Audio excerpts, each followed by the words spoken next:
بالأمس كان لي حديث مع أخت علمانية عندما تحدثت معي بكل جراءة وقالت: يا معشر اليمنيون، لقد طغيتم وتجبرتم على نسائكم وجعلتموهن خادمات تحت أقدامكم وحرمتموهن من أبسط حقوقهن.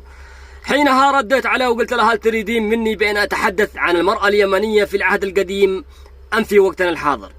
قالت: دعنا نرجع بالزمن شوي. قلت لها: أما في قديم الزمان عندما كان بعض من أخوة العرب يدفنون بناتهم وهن أحياء خشية بأن يلحق بهم العار، حينها وضع اليمنيون التيجان على رؤوس بناتهم ونصبوهن على كراسي السلطة ليحكمين البلاد والعباد. عن ماذا تتحدثين؟ عن سبأ؟ عن بلقيس؟ عن الأميرة نادين؟ عن ملكات الزمن القديم؟ قالت: كفى، دعنا نتكلم على الحاضر. قلت لها: أما الحاضر عندما تتكلمين عن نساء اليمن تتحدثين عن النساء الصابرات الطاهرات العفيفات الحافظات لفروجهن ولشرفهن، وأكبر دليل رباب دفعت حياتها مقابل شرفها. قالت: إذا المشكلة ليست في نسائكم، المشكلة فيكم. قلت لها: أضرب لك مثال.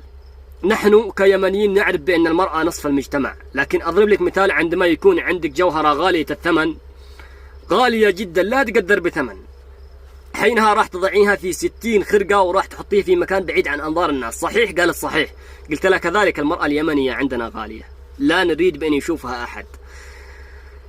نحن نعلم بأن المرأة نصف المجتمع، وأن النساء من يصنعين الرجال.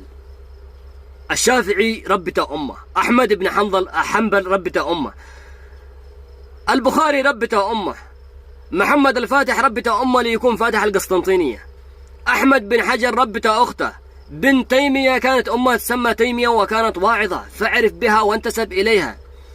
قلت لها: نحن نتكلم عن النساء الصالحات، لا نتكلم عن النساء الذين لا يعرفين يربين غير أظافرهم فقط. قالت: ليتني أتزوج يمني. والله هذا كلامه، اقتنعت.